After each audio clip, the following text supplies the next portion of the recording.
Baik, Assalamualaikum warahmatullahi wabarakatuh. Baik, selamat pagi. Baik, pada hari ini saya akan melakukan studi kasus wawancara mengenai topik perkembangan kognitif di Sekolah SMP Negeri Lapang, Makassar. Kami dari kelompok 3 dan nama saya Alfian Pamungkas dengan NIM 23030150004. Perkenalkan, nama saya Muhammad Adam Malik dengan NIM 23015001009. Perkenalkan, nama saya Alisa Nur Anggreni dengan NIM 230301500009.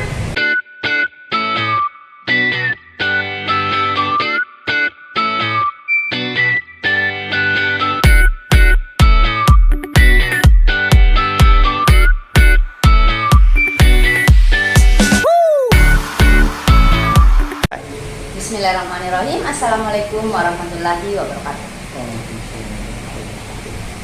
Baik, perkenalkan, nama saya Alisa Nur Anggreni dengan NIM 230301500009. Berdirinya saya di sini, saya akan melakukan wawancara kepada Bapak Wakasek SMP Negeri 8 Makassar atas nama Bapak Haji Aslan SPG. Di sini saya akan mewawancarai beliau dalam topik perkembangan kognitif untuk memenuhi mata kuliah pertumbuhan dan perkembangan fisik. Baik, untuk mengefisienkan waktu, saya akan memberikan langsung pertanyaan kepada Bapak. Baik Pak, pertanyaan pertama saya yaitu, apakah reaksi atau perubahan yang bisa Bapak amati kepada siswa setelah mereka rajin dalam kegiatan olahraga?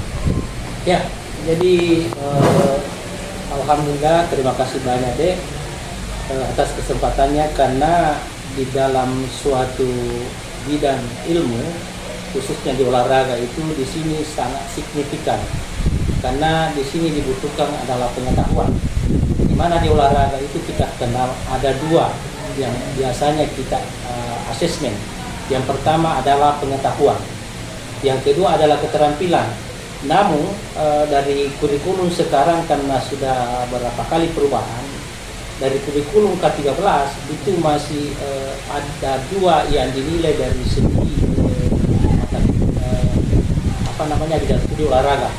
Nah sekarang untuk K13 itu adalah dinilai pengetahuan, lalu dinilai juga keterampilan. Nah sekarang di kurikulum Merdeka itu kembali lagi satu seperti KTST. Tetapi dalam mengamati dari setiap perkembangan, setiap pengalaman-pengalaman yang anak-anak lakukan, baik secara pengetahuan maupun secara keterampilan, itu sangat mempengaruhi dari kecerdasan intelektual.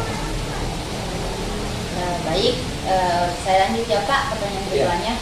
Bagaimana cara Bapak untuk membuat kondisi tetap kondusif saat melakukan kegiatan olahraga?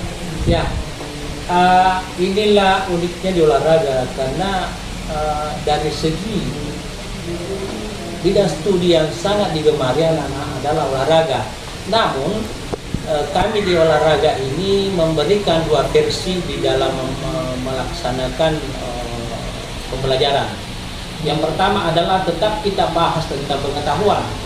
Setelah itu kita berikan anak-anak bagaimana apa yang dibicarakan di pengetahuan itu lalu diimplementasikan di keterampilan, sehingga anak-anak baik pengetahuannya maupun keterampilannya itu dia paham, sehingga di dalam pembelajaran itu sangat kondusif.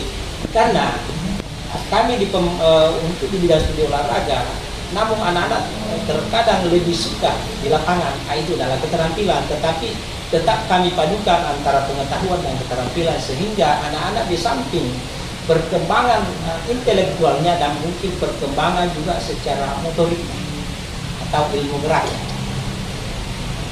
Baik, lanjut pertanyaan yang ketiga itu Pak, bagaimana cara Bapak untuk mengatasi siswa yang sulit dalam melakukan olahraga tertentu agar siswa tersebut tetap bisa mengikuti kegiatan olahraga dan bisa mempraktekannya dengan benar? Ya, ini memang terkadang di dalam pembelajaran olahraga Sebenarnya di sini anak-anak tidak ada yang bermasalah tentang mengikuti pembelajaran, khususnya di keterampilan, tetapi namun kita harus pahami di dalam pemberian pembelajaran untuk PJOK itu harus dilihat daripada kondisi fisik.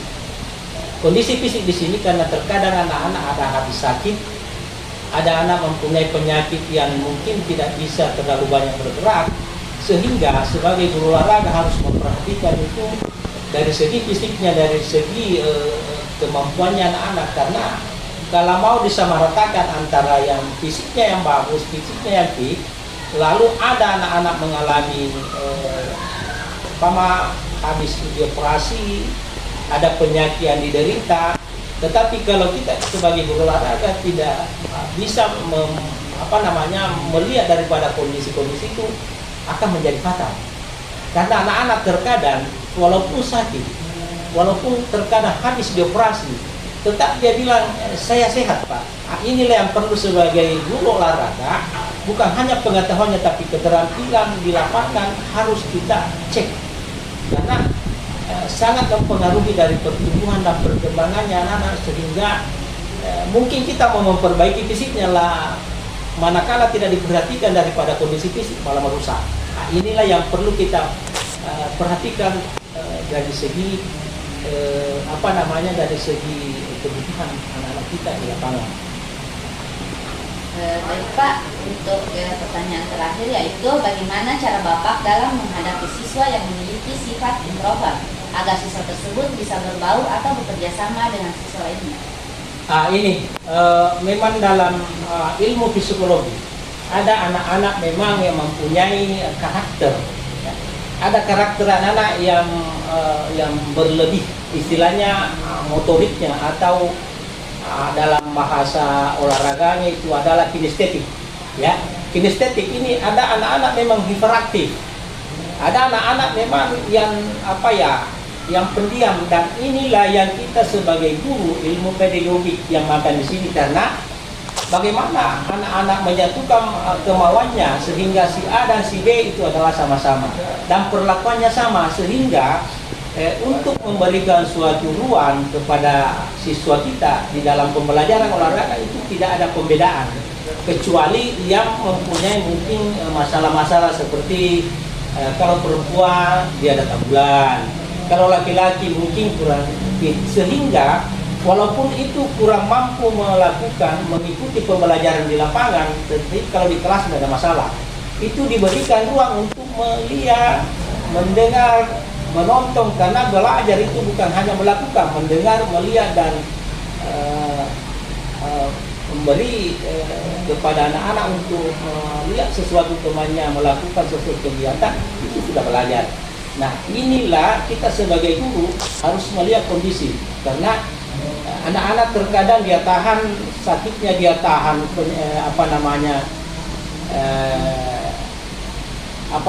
dia punya perasaan-perasaan yang tidak enak, tetapi karena dia sedang di olahraga, dia merasa bahwa saya sehat Pak. Inilah yang perlu, kondisi-kondisi seperti itu yang perlu diperhatikan. Nah, anak-anak yang seperti ini perlu kita peta-petakan. Jadi sebelum kita mengajar, kita tanya memang dari awal, pendahuluan siapa tidak sarapan, siapa yang begadang, siapa yang habis sakit, atau siapa yang sembuh dari sakit, sehingga anak-anak dalam pembelajaran ini kita bisa satukan, kita bisa samakan di dalam pembelajaran utamanya di lapangan. Tapi kalau untuk di kelas, perkembangan intelektualnya, saya kira walaupun satu karena tidak ada gerakan, anak-anak bisa mengikuti dengan baik. Saya kira begitu. Jadi itu saja pertanyaan dari kami Pak. Terima kasih atas waktu yang telah Bapak sempatkan. Demikian, wassalamualaikum warahmatullahi wabarakatuh. Waalaikumsalam warahmatullahi wabarakatuh. Baik, selanjutnya saya akan mewawancarai beberapa siswa. Di sini saya akan mewawancarai saudara siapa? Baik, terima kasih. Perkenalkan, nama saya Muhammad Fajar Syam Ibrahim, salah satu siswa di SMP Negeri 8 Makassar. Baik, Untuk pertanyaan saya itu deh, yang pertama, jika kamu merasa kesulitan dalam memahami pelajaran, apa yang akan kamu lakukan untuk bisa memahami pembelajaran tersebut? Baik, sebelumnya kalau misalnya dari saya sendiri, hal yang saya lakukan ketika saya sulit memahami apa yang sedang saya pelajari, yang pertama, jika kondisi saya lagi di sekolah, saya akan bertanya kepada guru tersebut. Guru tersebut bahwa saya belum paham. Setelah saya bertanya, saya minta penjelasan dari guru tersebut untuk mengajarkan saya tambahan. Jika itu perlu untuk pergi ke rumahnya untuk les, saya akan pergi ke les.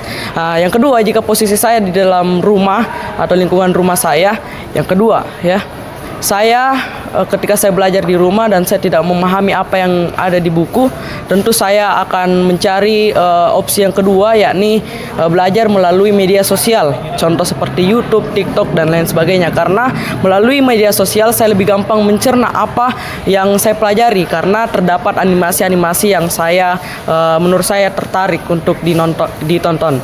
Ketika betul-betul tidak paham lagi ketika waktu di YouTube, saya akan bertanya kepada kedua orang tua saya ketika pulang kerja. Itu saya, terima kasih.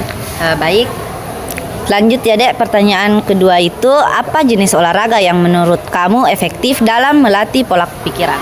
Oke, sebenarnya agak unik ya untuk olahraga yang melatih pikiran saya, yaitu berlari. Karena ketika saya berlari, tergantung dari kondisi atau cuacanya sih. Kalau misalnya sore, saya mendapatkan ide-ide di dalam pikiran saya ketika saya berlari. Apalagi kalau kondisi atau tempat yang mendukung.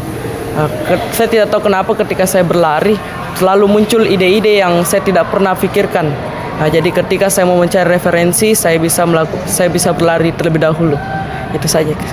Baik, terima kasih atas kesempatan yang telah saudara berikan.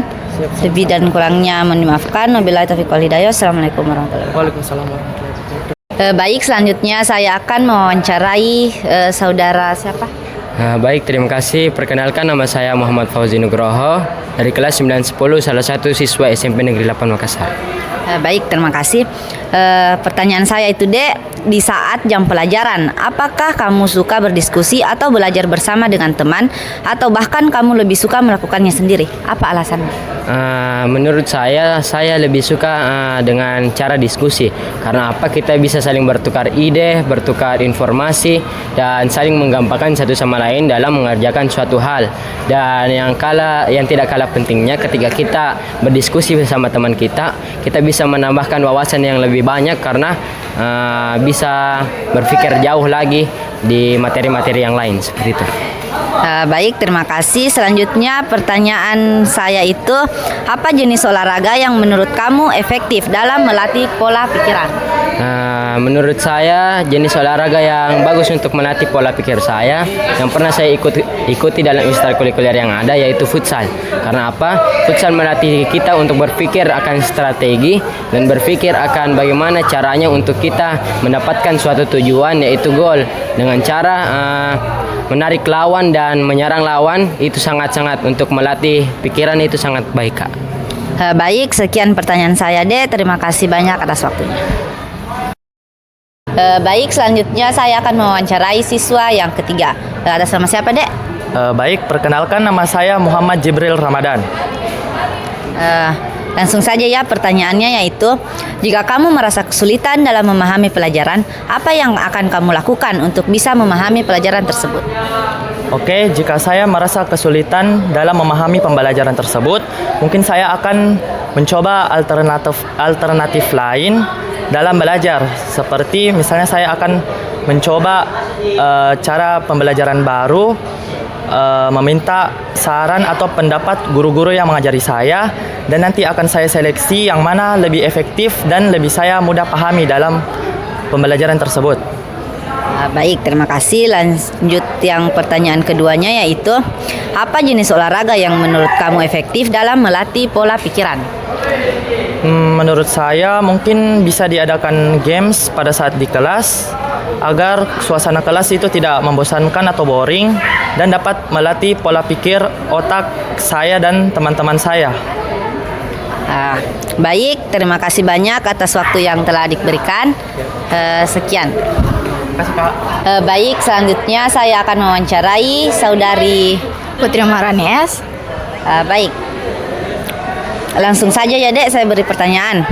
Yang pertama itu, pertanyaan saya di saat jam pelajaran, apa kamu suka berdiskusi atau belajar bersama dengan teman, atau bahkan kamu lebih suka melakukannya sendiri? Itu tergantung kondisinya. Saya tipe orang yang sulit berdiskusi bersama orang. Tetapi kalau misalnya ada salah satu teman saya yang susah mengerti pembelajaran, saya akan berdiskusi kembali kepada teman saya dan membaca materi tersebut untuk mendapatkan isi atau ide yang lebih menarik untuk dijawab ke depan di buku atau di papan tulis. Baik, pertanyaan selanjutnya yaitu jika kamu merasa kesulitan dalam memahami pelajaran, apa yang akan kamu lakukan untuk bisa memahami pembelajaran tersebut? Pertama-tama saya akan menyesuaikan mood saya. Ketika mood saya sudah bagus, saya akan mencari materi tersebut dan akan meneliti kembali di internet atau menanyakan kepada guru untuk lebih tepatnya. Baik, terima kasih banyak atas kesempatan yang telah diberikan. Maaf ya Dek, mengganggu waktunya.